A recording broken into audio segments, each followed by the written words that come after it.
সবকিছু তো ঠিক আছে নাকি দাদা?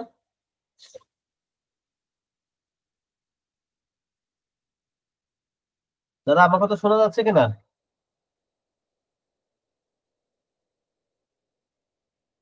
হ্যাঁ দাদা, আপনার কথা শুনতে পাচ্ছি দাদা। স্ক্রিন রেকর্ডিং অনও হয়েছে, আপনি শুরু করে দিন। ঠিক আছে।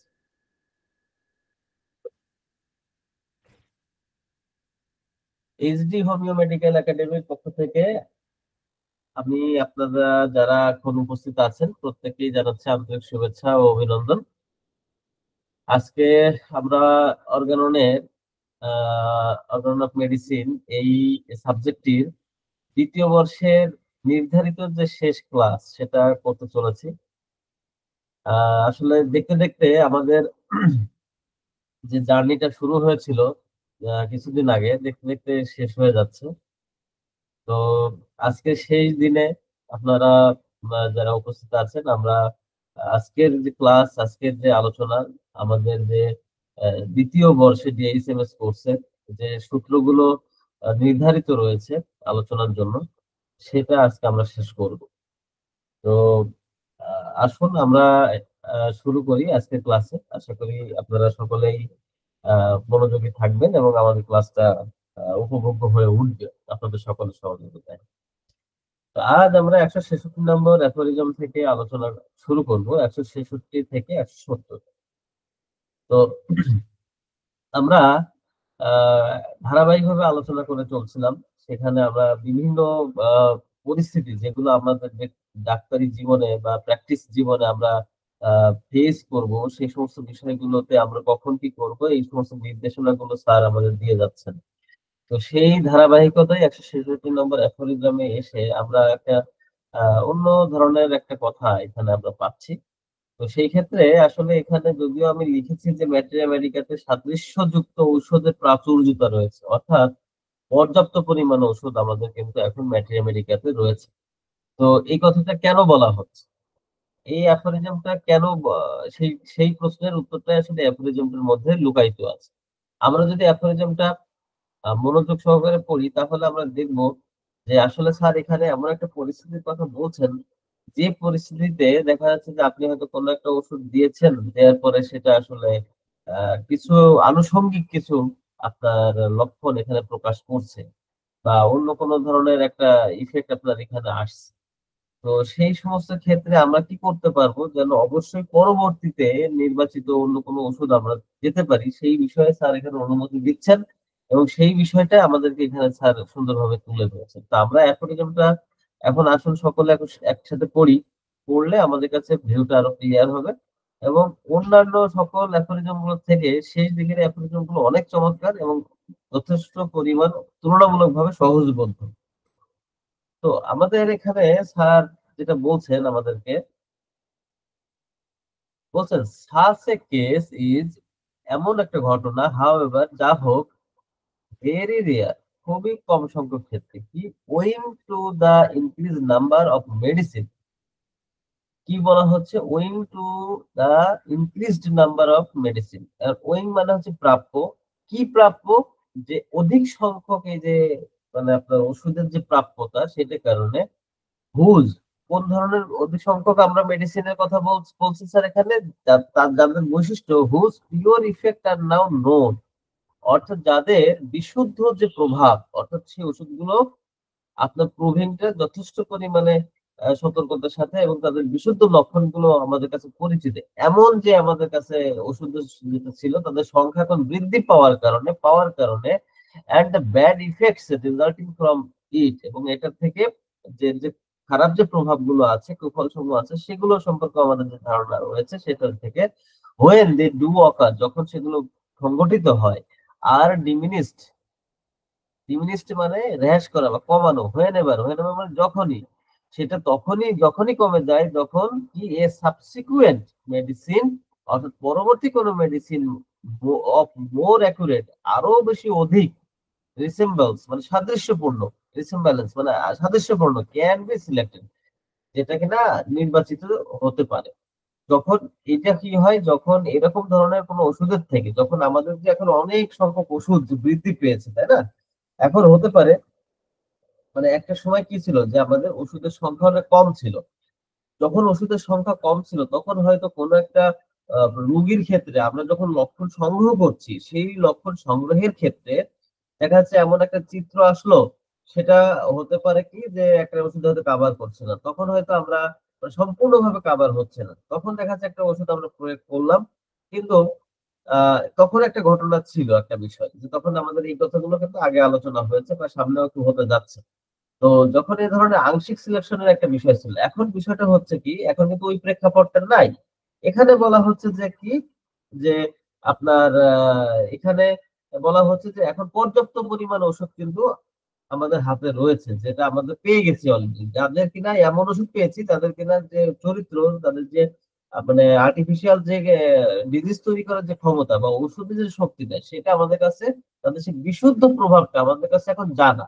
তাহলে এই বিশুদ্ধ প্রভাব, কোন ওষুধের বিশুদ্ধ যে প্রভাব, সেইটা এরকম জানা অনেক সংখ্যক ওষুধের সংখ্যা এখন বৃদ্ধি পাওয়ার কারণে এই ঘটনাটা এখন খুবই কম ঘটে। কি কম ঘটে?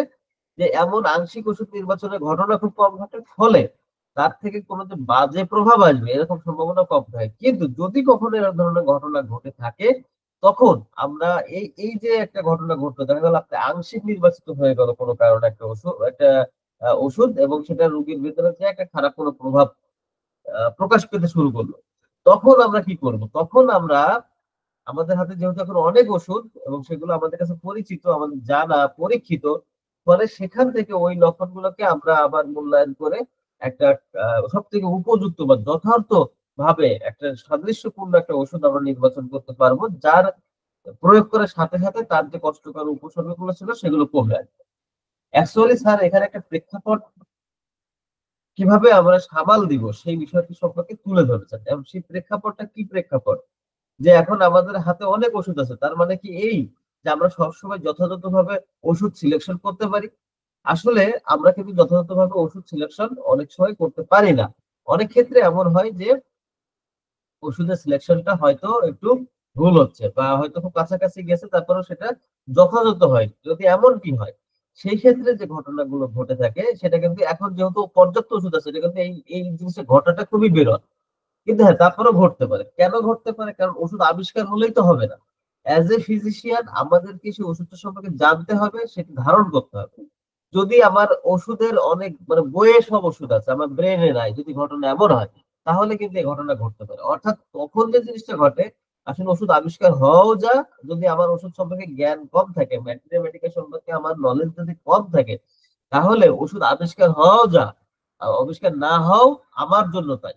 কারণ কি, আমার ভেতরে ম্যাটেরিয়াল চর্চা কম, ম্যাটেরিয়াল দখল কম, এই জন্য আমার জন্য কিন্তু যতই ওষুধ আবিষ্কার হোক না কেন, সেটা যেহেতু আমি জানি না, সেটা আমার জন্য কোনো ইফেক্ট রাখে না। তো এরকম কন্ডিশনে যদি আমার ভিতরে ওষুধ সম্পর্কে নলেজ কম থাকে, এই পরিস্থিতিতে যদি হয় যে এমন কোনো একটা কন্ডিশন যে আমি একটা ওষুধ সিলেক্ট করেছি যেটা কিনা আংশিক সিলেক্ট হয়েছে বা যথাযথ হয়নি, তখন আমাদের রোগীর ভিতরে যদি কোনো খারাপ প্রভাব পরিলক্ষিত হয়, তখন আমরা কি করব? তখন আমরা অবশ্যই তার জন্য আরো উপযুক্ত যে ওষুধ আছে সেটা আমরা নির্বাচন করার চেষ্টা করব, খুঁজে বের করবো এবং প্রয়োগ করবো। প্রয়োগ করলে তার যে কষ্ট সেটা কমে যাবে। তো এইটাই হচ্ছে আসলে ১৬৬ নম্বর অ্যাফোরিজমের মূল বক্তব্য। আসেন ১৬৭ নম্বর অ্যাফোরিজম। ১৬৭ নম্বর অ্যাফোরিজমে এখানে বলা হচ্ছে, ঠিক আগের সূত্রে ধারাবাহিকতা, এখানে বলা হচ্ছে যে অনুপযুক্ত সদৃশ ঔষধ প্রয়োগে করণীয়। অর্থাৎ এই ক্ষেত্রে আমরা কি করতে পারি? যে অনুপযুক্ত সদৃশ ওষুধ যদি আমাদের প্রয়োগ হয়ে যায়, তাহলে কি কি ঘটনা আসলে ঘটতে পারে? তা আমরা যদি এই অ্যাফোরিজমটা পড়ি, তাহলে আমরা দেখতে পারবো এখানে বেশ কতগুলো কথা স্যার এখানে তুলে ধরেছেন।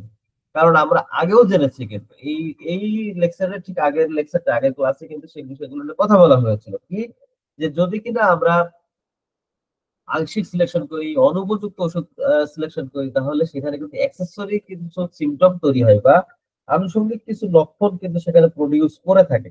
তা আনুষঙ্গিক কোনো লক্ষণ যদি প্রডিউস হয়ে থাকে সেখানে, সেই ক্ষেত্রে আমরা কি করব সেটা সম্পর্কে কিন্তু আমরা আগেও ধারণা পেয়েছি, বাট এখানে স্যার আসলে আরো সুন্দরভাবে সেই বিষয়টা বলছেন। একটা হচ্ছে কি, এই ধরনের ঘটনা ঘটলে আনুষঙ্গিক লক্ষণ প্রকাশিত হয়।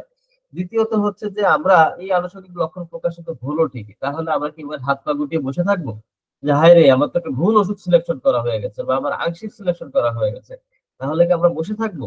যে এখন প্রয়োগ করা হয়ে গেছে কি করবো? না, বসে থাকা যাবে না। সেই বিষয়টাই স্যার আসলে এখানে বলছেন, যদি এমন কোনো ঘটনা ঘটে তাহলে আমরা যেন বসে না থাকি। কোন সময় পর্যন্ত বসে না থাকি?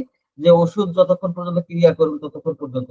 হয়তোবা হতে পারে আমার ওষুধের যে টোটাল যে ডিউরেশন আছে, একটা ওষুধের একটা ক্রিয়াকাল থাকে, এই ক্রিয়াকাল পর্যন্ত আমাকে অপেক্ষা করতে হবে না, এই দুইটার একটাও করা লাগবে না। আমরা কি করব? তখনই আমরা ওই রোগীর যে আনুষঙ্গিক যে লক্ষণ এবং তার পূর্বকার যে লক্ষণ, সেই লক্ষণগুলো একত্রিত করে একটা যে নতুন চিত্র আসবে সেইটার উপরে সব থেকে সাদৃশ্যপূর্ণ যে ওষুধটা পাওয়া যাবে সেটাকে আমরা প্রয়োগ করি। আসলে আমরা অ্যাফোরিজমটা পড়ি, তাহলে আমাদের কাছে এই অ্যাফোরিজমটা সম্পর্কে আরো ধারণাটা স্পষ্ট হয়ে যাবে।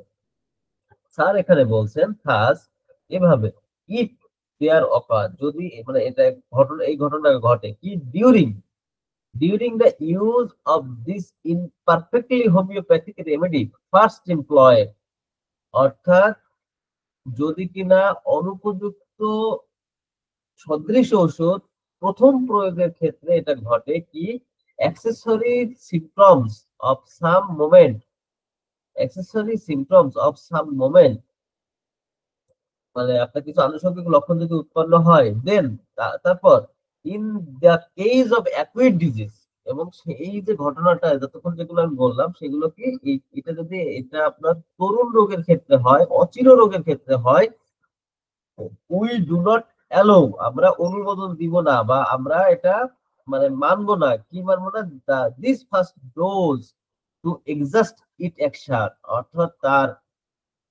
এই যে আমরা প্রথম যে ওষুধটা প্রয়োগ করলাম, এই ওষুধটা তার সমস্ত ক্রিয়া শেষ করবে, এটা আমরা অনুমোদন করবো না বা সেই সুযোগটা আমরা দিব না।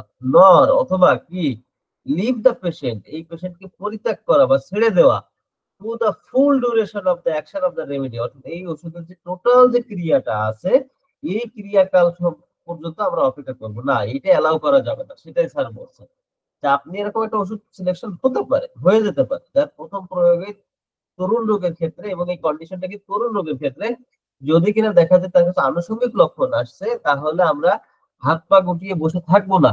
কতক্ষণ বসে থাকবো না? যে এইটা, এই যে প্রথম যে ডোজটা দিলাম এটা শেষ হয়ে যাওয়ার আগ পর্যন্ত, অথবা এই ওষুধের টোটাল যে ক্রিয়াকাল থাকে সেটা পর্যন্ত। এখন এখানে অনেক সময় আমাদের ভিতরে কন্ট্রাডিকশন আসতে পারে বা আমাদের ভিতরে একটা কনফিউশন আসতে পারে। কি আসতে পারে যে এখানে বলা হচ্ছে প্রথম ডোজের ক্রিয়াকাল, আবার বলা হচ্ছে ওষুধের ক্রিয়াকাল, এটা আবার কি? এটা আসলে বিষয়টা এমন যে আপনি প্রথম একটা ওষুধ প্রথম ডোজটা দিয়েছেন, দেওয়ার পরে ওই রোগীর ভিতরে কিছু আনুষঙ্গিক লক্ষণ, আনুষঙ্গিক লক্ষণ মানে তার মূল যে কষ্ট ছিল সেগুলো থেকে নতুন কোনো লক্ষণ এড়াই গেল। এখন এই কষ্টগুলো, নতুন যে কষ্টগুলো আসছে সেই কষ্টগুলো দূরীভূত হয়ে যাওয়া, সেই কষ্টগুলো আবার নির্লিপ্ত হয়ে যাওয়া, সেই পর্যন্ত অপেক্ষা করাকে বলা হচ্ছে এই ফার্স্ট ডোজের অ্যাকশনটা এক্সস্টেড হয়ে যাওয়া বা শেষ হয়ে যাওয়া, এই পর্যন্ত অপেক্ষা করার কথা বলা হচ্ছে। আরেকটা যে পয়েন্ট বলা হচ্ছে যে টোটাল ওষুধের ক্রিয়াকাল হতে পারে, আপনি যে ওষুধ দিয়েছেন সেই ওষুধটা ক্রিয়াকাল হচ্ছে 60 দিন, বা আমাদের ওষুধে থাকে না, একটা ওষুধে কিন্তু একটা ক্রিয়াকাল থাকে, কোনো ওষুধ 2 মাস থাকে, কোনো ওষুধ 1 মাস থাকে। এখন দেখা গেল যে ওই পেশেন্টের যে আনুষঙ্গিক লক্ষণ এসেছিল সেটা চলে গেছে, কিন্তু আপনি বসে আছেন যে আমি তো ওষুধটা দিয়েছি, এই ওষুধটা তো ক্রিয়াকাল 1 মাস, তাহলে আমাকে 1 মাসই অপেক্ষা করতে হবে, না হলে নতুন ওষুধ দেওয়া যাবে না, এইটা করা যাবে না। সেই বিষয়টা মানে এই জিনিসটা অনুমোদন দেওয়া যাবে না, সেটাই স্যার আসলে এখানে বলছে। তাহলে কি করা যাবে? তাহলে কি করা যাবে সেইটা আমরা এখন দেখবো। বাট উই উই কিন্তু উই ইনভেস্টিগেট, আমরা অনুসন্ধান করব a fresh the morbid state, অর্থাৎ অসুস্থতা জনিত এই যে অবস্থা তার যে লক্ষণগুলো, ইটস নাও, এই যে এই মুহূর্তে অল্টার্ড কন্ডিশন, এই যে পরিবর্তিত অসুস্থ অবস্থার যে লক্ষণগুলো আছে সেইটা আমরা ইনভেস্টিগেট করব, মানে এটা এই লক্ষণগুলো আমরা অনুসন্ধান করবো, and add the remainder of the original symptom, এবং অ্যাড মানে কি যোগ করা, দ্য রিমাইন্ডার মানে অবশিষ্ট তার যে মানে মূল যে লক্ষণগুলো ছিল তার সাথে নতুন আগত আনুষঙ্গিক লক্ষণটাকে অ্যাড করব, করে কি করব, to those newly developed in tracing a new picture of the disease, অর্থাৎ এই নতুন আনুষঙ্গিক লক্ষণ এবং পুরাতন যে লক্ষণ এই দুইটা মিলিত হয়ে এখন যে নতুন যে রোগের যে চিত্রটা আমাদের সামনে আসলো, রোগী যে চিত্রটা আমাদের সামনে দিল, সেটার উপর ভিত্তি করে আমরা একটা নতুন মানে ওষুধ আমরা এখানে মানে খোঁজার চেষ্টা করার লক্ষ্যে আমরা একটা এই নতুন চিত্র অঙ্কন করবো। অর্থাৎ আমরা কিন্তু এই অবস্থায় এসে হাত পা গুটিয়ে বসে থাকবো না, সোজা কথা। মূল নির্দেশনাটা কি এখান থেকে? মূল নির্দেশনাটা হচ্ছে কোনো কারণে যদি অসম্পূর্ণ সদৃশ ওষুধ প্রয়োগ হয়ে যায় এবং সেখানে যদি কোনো আনুষঙ্গিক লক্ষণ অ্যারাইজ করে, দেন আমরা কিন্তু চুপচাপ থাকবো না।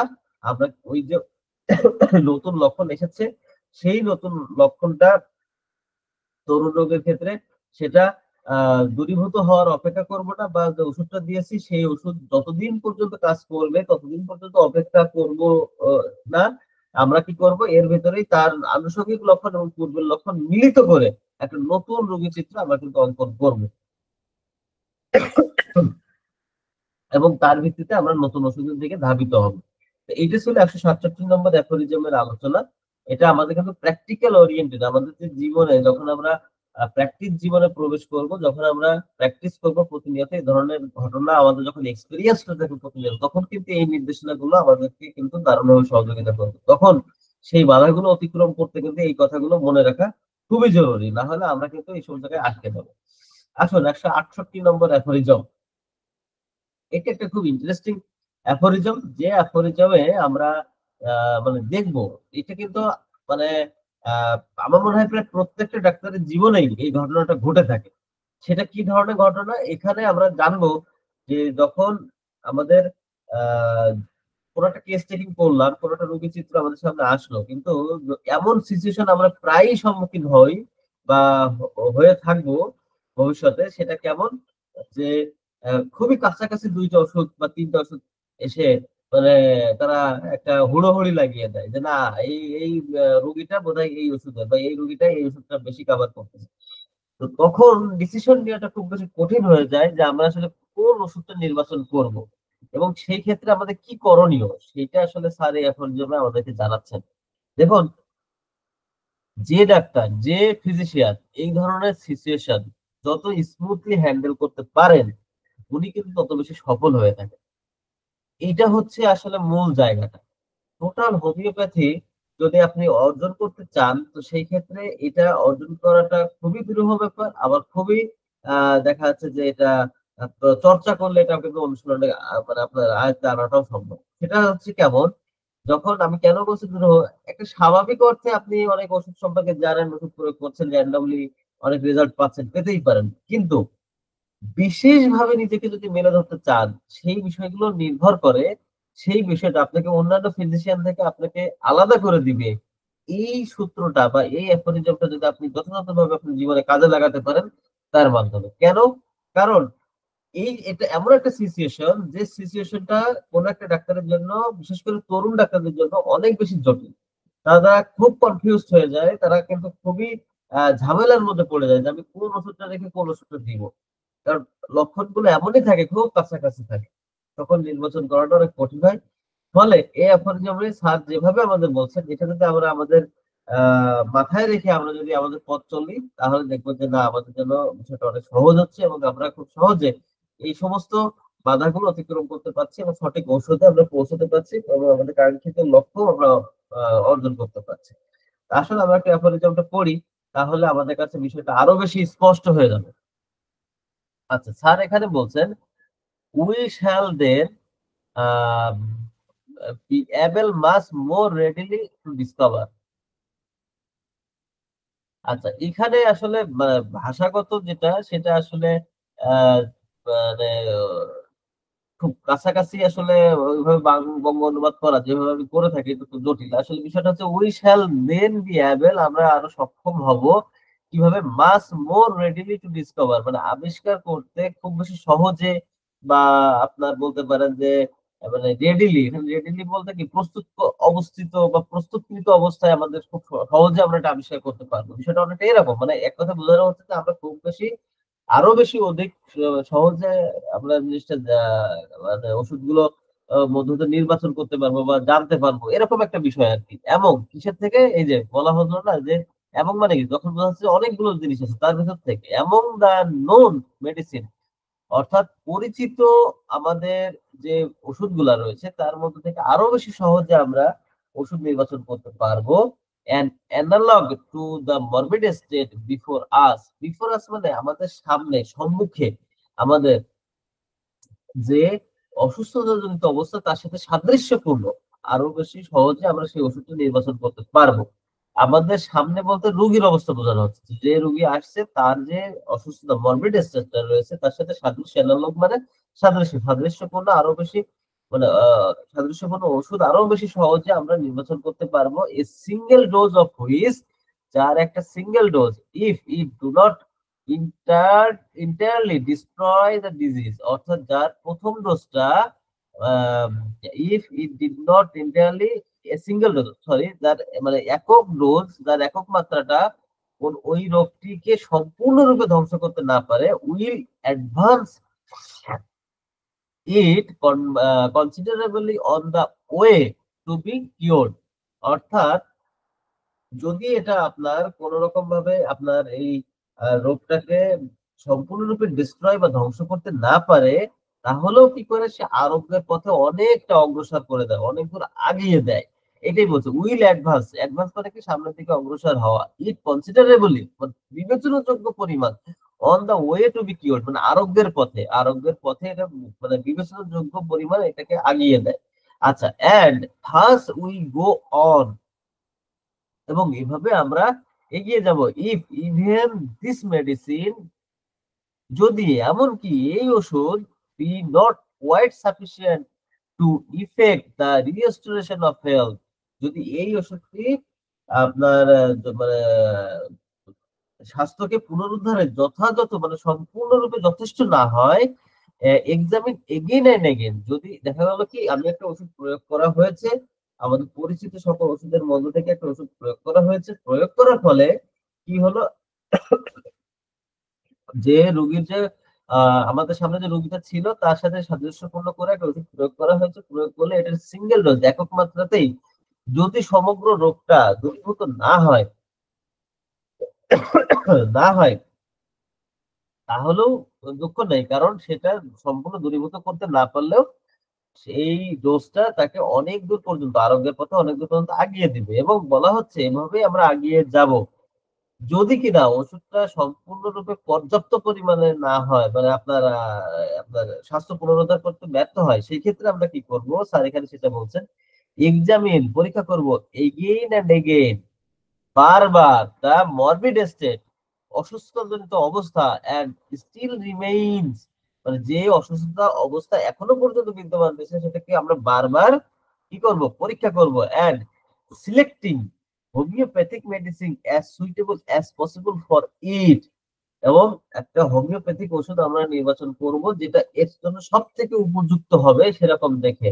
আনটিল আওয়ার অবজেক্ট, যতক্ষণ না পর্যন্ত আমাদের উদ্দেশ্য, নেমলি মানে যথা putting the patient in the position of the perfect health it's accomplished, অর্থাৎ ওই রোগীর যে মানে স্বাস্থ্য, সেই স্বাস্থ্য সম্পূর্ণ সম্পূর্ণ সুস্বাস্থ্যের অধিকারী করে তাকে ফিরিয়ে না দেওয়া হবে ততক্ষণ পর্যন্ত আমরা এই চেষ্টাটা চালিয়ে যাব। তো আমি যেটা বলছিলাম যে দুইটা ওষুধ যখন কাছাকাছি আসবে তখন কি করবো, অ্যাকচুয়ালি এই এই আলোচনাটা আমাদের এই পরবর্তী অ্যাফোরিজমে রয়েছে। আসলে এই এই অ্যাফোরিজমটাতে যেটা হচ্ছে সেটা হচ্ছে যে আমরা এখান থেকে যে জিনিসটা জানতে পারলাম, যে যদি কিনা এখানে আমাদের আবিষ্কৃত ওষুধগুলো থেকে একটা সাদৃশ্যপূর্ণ একটা ওষুধ আমরা প্রয়োগ করার পরে যদি আমরা দেখতে পাই যে না, ওই ওষুধটা ওই রোগীকে এই একক মাত্রায় সম্পূর্ণরূপে আরোগ্য দিতে পারেনি, সেই ক্ষেত্রে আমরা কি করব, ওই যদি দিতে নাও পারে তাহলে আমরা পরিলক্ষিত করব, আবার দেখবো, আমরা আমরা তখন দেখতে পাবো যে না, সম্পূর্ণ আরোগ্য দিতে না পারলেও ওষুধটা রোগীকে অনেকখানি সুস্থতার দিকে নিয়ে গেছে, এটা আমরা দেখতে পাবো। এটা আমরা তখন বুঝতে পারবো যে না, অনেকটা সুস্থতার দিকে নিয়ে গেছে, বা আমরা যখন আমাদের সামনে জিনিসটা ধরা পড়বে তখন আমরা সেভাবেই এটাকে আগাবো। কিন্তু যে লক্ষণগুলো তার তবুও অবশিষ্ট থাকছে, যদি কিনা দেখি যে না, এই ওষুধটা সম্পূর্ণ পর্যাপ্ত হচ্ছে না তাকে সম্পূর্ণরূপে রিস্টোর করার ক্ষেত্রে, তার মানে অসুস্থতা থেকে সম্পূর্ণ সুস্থ করতে পর্যাপ্ত হচ্ছে না, সেই ক্ষেত্রে আমরা কি করবো, বারবার তার স্বাস্থ্যটা পরীক্ষা করতে থাকবো, মানে তার কষ্টগুলো বারবার এক্সামিন, মানে কি ওই লক্ষণগুলো নিয়ে আমরা অ্যানালাইসিস করবো, দেখবো, এবং কতক্ষণ পর্যন্ত করবো, যতক্ষণ পর্যন্ত রোগীকে সুস্বাস্থ্যের অধিকারী মানে এইটা আমাদের তো লক্ষ্য, তাকে সুস্বাস্থ্য ফিরিয়ে দেওয়া। এই পর্যন্ত যতক্ষণ না আমরা পৌঁছাতে পারবো ততক্ষণ আমরা এটা করব। স্যার আসলে এখানে এই নির্দেশনাটাই দিচ্ছেন। আসলে 169 নম্বর অ্যাফোরিজম।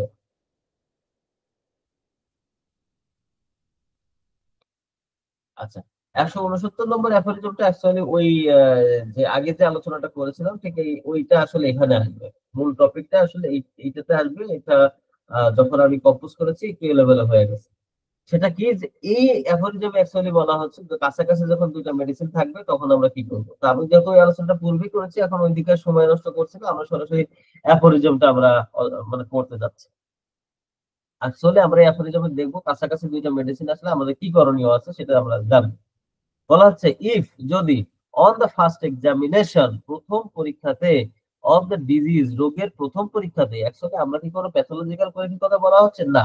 আপনি যে রোগী লিপি করছেন এটা তো এক ধরনের পরীক্ষা, আপনি যখন নিচ্ছেন বিভিন্ন তথ্য যাচাই বাছাই করছেন, এটাও কিন্তু এক ধরনের এক্সামিনেশন, সেটাই বলা হচ্ছে। মানে এটাও ওই রোগেরই কিন্তু বিভিন্ন মানে যাচাই বাছাই করা বা ওই লক্ষণগুলো সংগ্রহ করা। At the first selection of the medicine, অর্থাৎ প্রথম ওই রোগের পরীক্ষার ক্ষেত্রে বা নিরীক্ষণের ক্ষেত্রে এবং ওষুধ সিলেকশনের ক্ষেত্রে, প্রথম ওষুধ সিলেকশনের ক্ষেত্রে উই শুড ফাইন্ড দ্যাট, আমাদের মানে উচিত হবে খোঁজ খোঁজ করা কি, that the totality of the symptom of the disease, অর্থাৎ টোটালিটি অফ সিমটম মানে লক্ষণ সমষ্টি কার, অফ দ্য ডিজিজ রোগের, would not be effectually covered by the disease element of the single medicine. যদি দেখা যাচ্ছে যে রোগের যে সমস্ত লক্ষণ সমস্যা এটা যদি একটা ওষুধেই সবকিছু আপনার কাভার না করে, সবকিছু যদি মানে আপনাকে একটা ওষুধের মধ্যে যদি সেই জিনিসটা সমস্ত কিছু না আসে, সেই ক্ষেত্রে কি, owing to the insufficient number of known medicine, মানে কেন এটা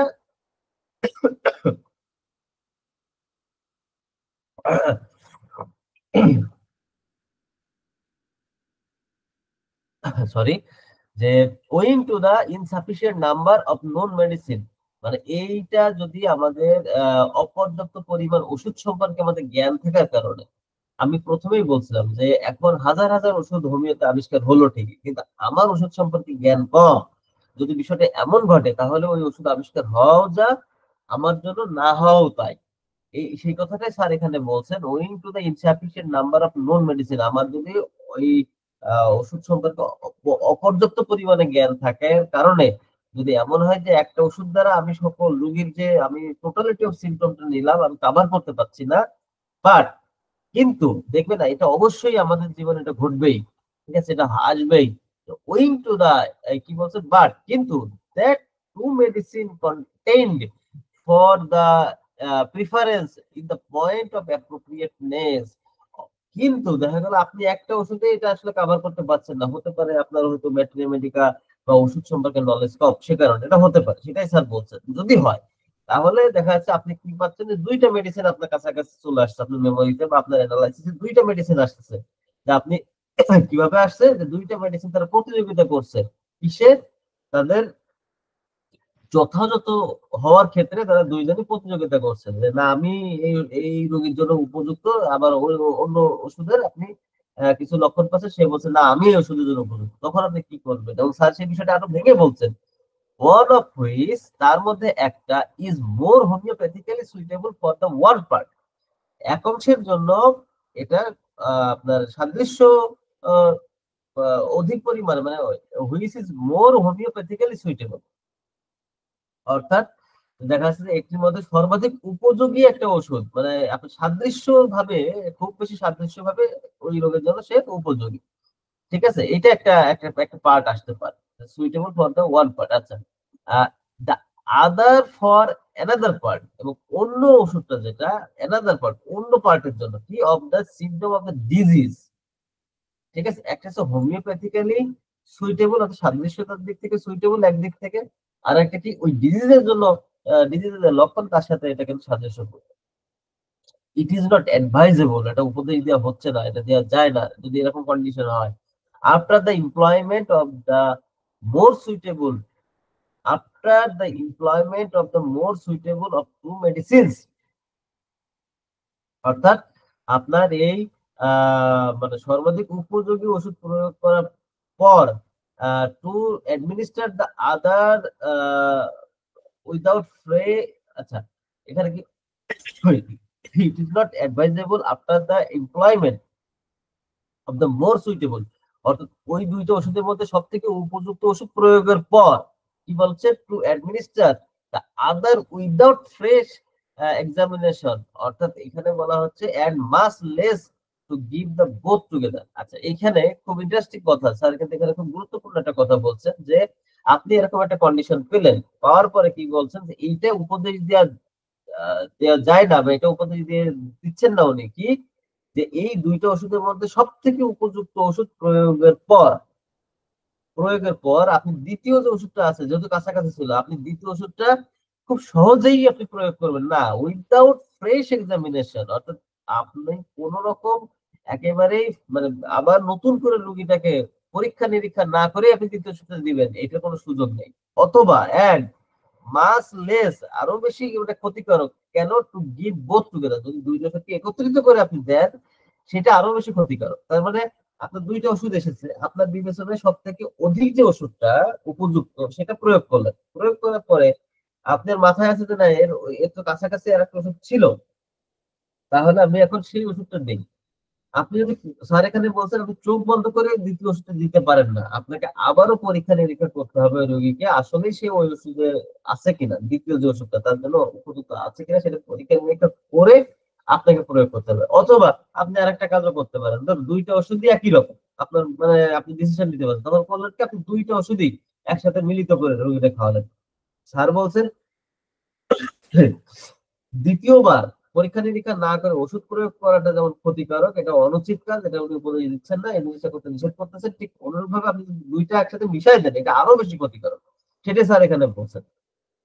এবং for the medicine that seemed to be the next best would not, ওইটাই আর কি বলেন, আন্ডার দ্য সেন্স, কেন এইটা যে দ্বিতীয় ওষুধটাই যেটা উপযুক্ত হবে না, কেন, আন্ডার দ্য চেঞ্জ, পরিবর্তন, মানে পরিবর্তনের কারণে, অফ দ্য সার্কামস্টেন্স, অবস্থার পরিবর্তনের কারণে, that has in the meantime taken place, যেটা এখানে ইতিমধ্যে পরিবর্তন হয়েছে, অর্থাৎ আপনি প্রথম যে উপযুক্ত ওষুধ দিয়েছিলেন তাহলে তো কিন্তু অনেক চেঞ্জ এসেছে, চেঞ্জ আসার পরে তো এখন একটা অন্যরকম অবস্থা, আগের অবস্থাতে নাই, তাহলে এই অবস্থার কারণে যে দ্বিতীয় ওষুধটা আসলে আর এখন উপযুক্ত আছে কিনা সেটা কিন্তু দেখতে হবে। অর্থাৎ প্রথম ওষুধটা দেওয়ার পরে রোগীর মধ্যে যে পরিবর্তনটা আসলো সেই পরিবর্তন তো আর আগের স্টেজে নাই, তাহলে এখন আমি ওই দ্বিতীয় ওষুধটা কেন আসতেছিল, তখন তার অনেকগুলো ওই মানে প্রথম অসুস্থতার অবস্থায় যে লক্ষণগুলো ছিল তার সাথে অনেক সাদৃশ্য ছিল বিধায় কিন্তু দ্বিতীয় ওষুধটা আসতেছিল, এখন তার মধ্যে অনেক কিছু হয়তো চলে গেছে, পরিবর্তন এসেছে, এখন সেইটা এখন বর্তমান অবস্থাকে যদি বিবেচনা না করে আপনি যদি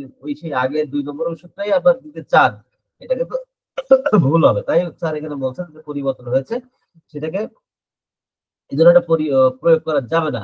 B suitable for the rest of the symptom that then remain, অর্থাৎ যে সমস্ত লক্ষণগুলো এখন অবশিষ্ট রয়েছে সেগুলোকে বিবেচনা নিয়ে তারপর এটা দিতে হবে। ইন দ্য কেস, এই কেসে কনসিকুয়েন্টলি, ফলস্বরূপ a more appropriate homeopathic remedy must be selected in place of the second medicine for the set of symptoms as they are appeared on a new inspection, অর্থাৎ আপনার নতুন এই যে তদন্ত, নতুন এই যে পর্যবেক্ষণ, এই পর্যবেক্ষণে যে নতুন চিত্রটা আপনি পাবেন তার উপর ভিত্তি করে আপনাকে ওই যে দ্বিতীয় যে ওষুধটা উপযুক্ত ওষুধ ছিল তখন মনে হচ্ছিল এটা খুব উপযুক্ত, সেটা পরিবর্তে অন্য কোনো উপযুক্ত ওষুধ চলে আসতে পারে, সঙ্গত কারণেই আমরা যেন ওরকম ভাবে ওষুধ নির্বাচন না করি।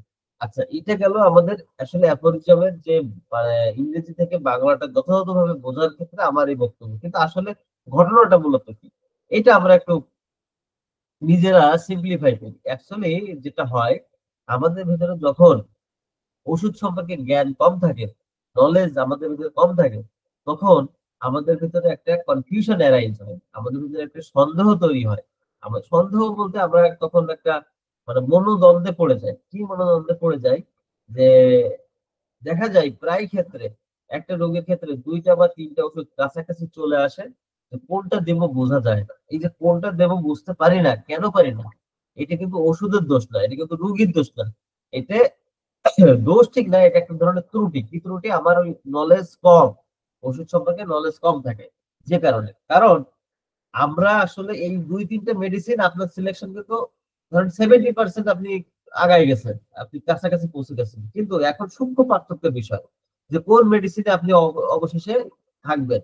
এই পার্থক্যটা নির্ণয় করতে গেলে কি ওই ওষুধ সম্পর্কে আপনাকে যে পর্যাপ্ত পরিমাণে ডিপ নলেজ রাখতে হবে। যদি আপনি ডিপ নলেজ রাখতে পারেন তাহলে কিন্তু আপনি এই 2টা বা 3টা ওষুধের মধ্যে পার্থক্য নির্ণয় করতে পারবেন এবং নির্ণয় করে আপনি উপযুক্ত ওষুধটা দিতে পারবেন। তো আসলে স্যার এখানে সেটাই মানে আপনার বোঝাতে চেয়েছেন যেন আমাদের ভেতরে ওষুধ সম্পর্কে যে জ্ঞান এটা যেন ততটাই দৃঢ় থাকে, ততটাই গভীর ভাবে থাকে, যেন আমরা এই ধরনের কোনো সিচুয়েশন আসলে সঠিক ওষুধটা নির্বাচন করার মতন সক্ষমতা আমাদের ভেতরে থাকে, যেন আমরা নির্বাচন করতে পারি। আমরা যেন ছোট ছোট পার্থক্য গুলো ভালোভাবে আমাদের ব্রেনে যেন থাকে, যেটা দিয়ে আমরা ওই একটা ওষুধ থেকে আর একটা ওষুধের যে পার্থক্য সেটা যেন নির্ণয় করতে পারি। তাহলেই আমাদের চিকিৎসা ব্যবস্থাটা সফল হবে বা আমাদের যে ট্রিটমেন্টটা সেটা আমরা সঠিকভাবে করতে পারবো। স্যার আসলে এখানে সেটাই বলতে চাচ্ছেন। তো এইটা বোঝাতে গিয়ে স্যার আসলে এখানে আরো কতগুলো কথা সংযোজন করেছেন যে আমরা যেমন এইভাবে আমাদের ভিতরে ওষুধের জ্ঞান যেন যথেষ্ট পরিমাণে মানে পর্যাপ্ত পরিমাণে আমরা যেন নিতে পারি, যেন একটা ওষুধ থেকে একটা ওষুধের যে সূক্ষ্ম সূক্ষ্ম পার্থক্য আছে সেটা যেন আমাদের মেমোরিতে থাকে বা আমরা যেন সেটা ধরার মতো সক্ষমতা অর্জন করতে পারি, এটা যেমন একটা দিক। পাশাপাশি যেন আমাদের ভিতরে ভুল না হয়, যে তাই তো আমার এখন 2টা ওষুধ খুব কাছাকাছি আসছে, তাহলে আমি সব থেকে উপযুক্ত এখন মনে করছি আমার এই ওষুধটা, তাহলে আমি এখন 1 নম্বর ওষুধটা তাকে প্রয়োগ করে দিলাম। প্রয়োগ করার পরে তার অনেক ইমপ্রুভ হলো। তো যেহেতু 2 নম্বর একটা লক্ষণ তার ভেতরে ছিল, আমি এখন 2 নম্বরটা চোখ বন্ধ করে দিয়ে দিলাম। যদি আমরা এটা চিন্তা করতে যাই, বা এভাবে যদি আমরা চিন্তা যেন আমাদের জন্য না হয়, তার জন্য স্যার আসলে এখানে উল্লেখ করেছেন যে এইভাবে ট্রিটমেন্ট করা যাবে না। কেন যাবে না? কারণ দ্বিতীয় ওষুধটা এখন আসলে উপযুক্ত অবস্থায় আছে কিনা। কারণ রোগীর ভেতরে ১ম ওষুধ দেওয়ার কারণে অনেকগুলো উন্নতি এসেছে, অনেকগুলো চেঞ্জ এসেছে। সেই চেঞ্জের সাথে দ্বিতীয় ওষুধটা মানানসই কিনা, অবশিষ্ট যে লক্ষণগুলো এখনো রোগীর মধ্যে আছে সেটা এবং পরিবর্তিত অবস্থার কারণে রোগী এখন যেমন ফিল করছে তার সাথে আসলে দ্বিতীয় ওষুধটা ম্যাচিং হয় কিনা। যদি সাদৃশ্য থাকে তাহলে অবশ্যই প্রয়োগ করে দেবেন। না হলে দেখা যাবে যে ওইখানে ওই দ্বিতীয় ওষুধের পরিবর্তে আপনার আরো বেশি অধিক উপযুক্ত একটা ওষুধ আপনার সামনে চলে এসেছে। তা আপনি যদি ওই এইটুকু বিবেচনা না করে, এইটুকু অনুসন্ধান না করে আপনি যদি সেই 2 নম্বর ওষুধ চোখ বন্ধ করে দেন তাহলে একটা ভুল হতে পারে। তাই স্যার এখানে সতর্ক করছেন যেন আমরা এই বিষয়টাতে এলার্ট থাকতে পারি এবং আমাদের দ্বারা যেন এই ধরনের ভুল না হয়। তো আসুন সর্বশেষ আমাদের আজকের যে আলোচনা, সেই আলোচনা কি বলা হচ্ছে যে অবস্থার পরিবর্তনে নতুনভাবে সদৃশ্যতা বিচারে বিচার না করে ওষুধ প্রয়োগ করা অনুচিত। যেটা আসলে আমাদের আগের ওষুধেরই আগের অ্যাফোরিজমটারই একটা ধারাবাহিক অংশ। আমাদের কি হয়েছে? এই অ্যাফোরিজম ১৭০ নম্বর অ্যাফোরিজমটা আসলে পূর্বের অ্যাফোরিজমের ধারাবাহিক অংশ। এছাড়া কোনো কিছুই না। অর্থাৎ ওখান থেকে আমরা কি শিখেছি? ওখানে আমরা জেনেছি যে আমরা কি করতে পারবো না? যে কাছাকাছি ২ টা ওষুধ আসলে আমরা ওষুধ থেকে উপযুক্ত ওষুধ নির্বাচন করব ঠিকই। কিন্তু দ্বিতীয় ওষুধটা প্রয়োগের ক্ষেত্রে আমরা কিন্তু আবারও সম্পূর্ণভাবে বিচার করতে হবে এবং তারপরে ভিত্তি করে আমাদের এইখানে কিন্তু ওষুধ প্রয়োগ করতে হবে। তো এখন তারই শেষ অংশটা বলতে পারেন ১৭০ নম্বর অ্যাফোরিজম। এখানেও আমরা এই সংক্রান্ত বিষয়ে আমরা একটা ধারণা বা একটা গাইডলাইন স্যার আমাদের দিবেন। আসলে আমরা একটু এটা পড়ে ফেলি তাহলে আমাদের আলোচনা করতে আরো সুবিধা হবে। এখানে বলছেন হেন্স অতএব ইন দিস মানে এই ধরনের ক্ষেত্রে as in every case in this as in every case অর্থাৎ এই ধরনের রোগীর ক্ষেত্রে বা এই ধরনের মানে কেসের ক্ষেত্রে বা এই ধরনের পরিস্থিতির ক্ষেত্রে where a change of the morbid state has occurred, যেখানে একটা অসুস্থতার অসুস্থ অবস্থার একটা পরিবর্তন ঘটেছে, the remaining set of symptoms now present must be inquired into। অর্থাৎ এই যে রিমেইনিং অবশিষ্ট যে লক্ষণ সমূহের যে সেট আছে সেইটাকে আমাদের এটা ইনকোয়ারি করতে হবে।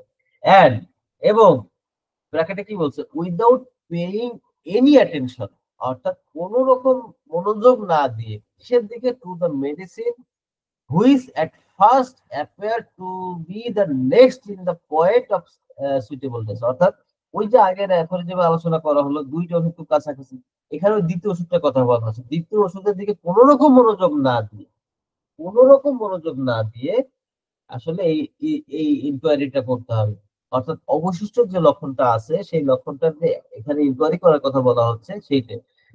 কিভাবে করতে হবে, দ্বিতীয় যে ওষুধটা কাছাকাছি আসছিল আমাদের ব্রেনে যেন এটা সেট না থাকে যে আমি ওই ওষুধটা দিব, মিলানোর চেষ্টা যেন না করি, আমাদের ভিতরে এটা থাকতে হবে যে আমরা যেন ওই যে দ্বিতীয় যে ওষুধটা আছে ওই দ্বিতীয় ওষুধ, এই দ্বিতীয় ওষুধটাকে যেন আমরা ইয়ে করতে পারি, মানে ওইটাকে মাথা থেকে সরিয়ে নিরপেক্ষ ভাবে যেন আমরা এখানে মূল্যায়ন করতে পারি।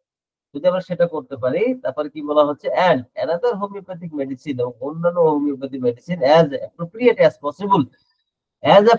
Possible to the new state, এই নতুন যে স্টেট, মানে এই মরবিড স্টেটটা যে পরিবর্তন হয়েছে, হয়ে যে নতুন যে state, now there for us, আমাদের মানে নাও বিফোর আস, আমাদের যেটা সামনে এখন পরিলক্ষিত হচ্ছে, যেটা আমরা রোগীর মধ্যে দেখতে পাচ্ছি, সেইটা মাস্ট বি সিলেক্টেড।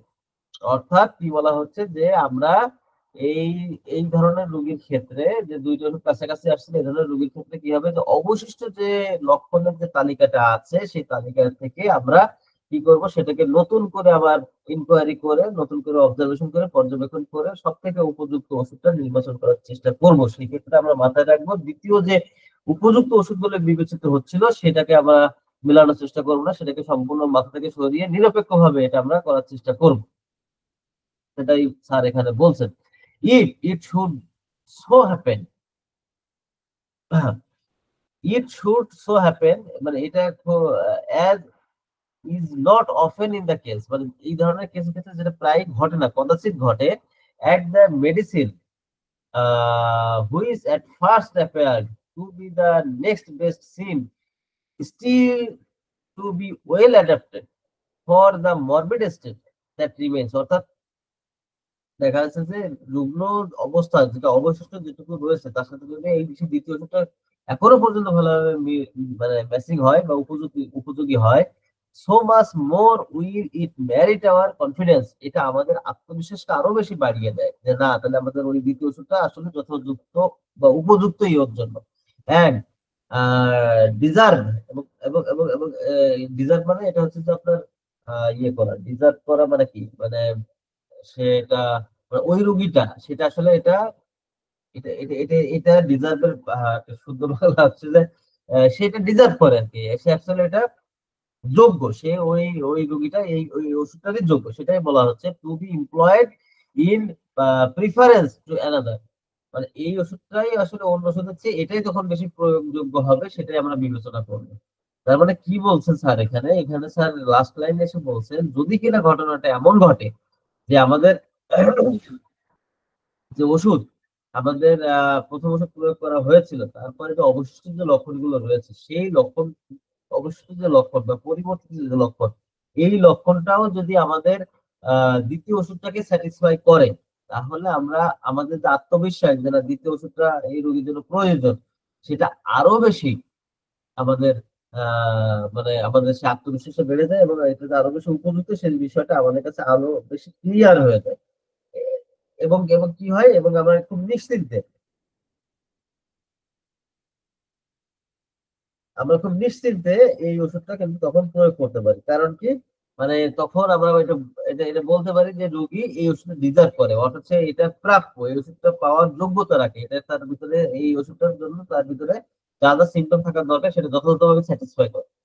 যাই হোক, 170 নম্বর অ্যাফোরিজমে স্যার আমাদেরকে 169 এবং 70 এই দুইটা অ্যাফোরিজমে স্যার আমাদেরকে খুব স্পষ্ট করে একটা জিনিস বলছেন যে দুইটা কাছাকাছি ওষুধ আসলে আমরা কি করবো। সেই ক্ষেত্রে আমাদের মনে হয় এখানে এই আলোচনাটা সম্পূর্ণরূপে পরিষ্কার হয়েছে আমাদের কাছে, যে আমরা কখনোই বিচলিত হব না যে দ্বিতীয় ওষুধটা আমাদেরকে অন্ধের মতন দিতে হবে, তেমনটিও আমরা করবো না। আমরা অবশ্যই পরিস্থিতিকে বিবেচনা করব, পরবর্তী অবস্থাকে বিবেচনা করে উপযুক্ত ওষুধটা খোঁজার চেষ্টা করব। আর যদি দেখি যে না, এটা পরিবর্তিত হওয়ার পরেও একটা দ্বিতীয় ওষুধকেই মেনশন করছে, তখন খুবই আনন্দের সাথে আত্মবিশ্বাসের সাথে আমরা সেই ওষুধটা প্রয়োগ করবো। তো যাই হোক, এটা ছিল আমার আজকের আলোচনা, এবং এর মাধ্যমে আমাদের যে দ্বিতীয় বর্ষের যে অর্গানন অফ মেডিসিনের যে আলোচনা, যে সূত্রগুলো ডিএসএমএস কোর্সের যে যেগুলি আমাদের সিলেক্টেড আছে যেটা দ্বিতীয় বর্ষের জন্য নির্ধারিত, সেটার আলোচনা আজকে এই আলোচনার মধ্য দিয়ে শেষ হচ্ছে। আপনারা এই দীর্ঘ জার্নিতে আমার সাথে যারা ছিলেন, আপনাদের প্রত্যেককেই জানাচ্ছি আমার পক্ষ থেকে আন্তরিক কৃতজ্ঞতা এবং ভালোবাসা। যদি আজকের আলোচনায় যদি আপনাদের কারো কোনো প্রশ্ন থাকে, আপনারা প্রশ্ন করতে পারেন। আমি উত্তর দেওয়ার চেষ্টা করব। আর এতক্ষণ আমাকে সময় দেওয়ার জন্য আপনাদেরকে অনেক অনেক ধন্যবাদ এবং কৃতজ্ঞতা। ধন্যবাদ সকল।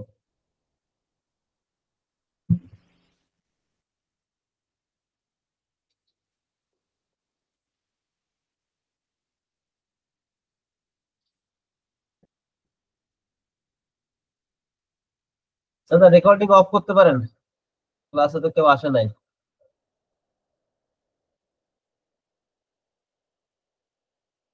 জয়ন্ত দা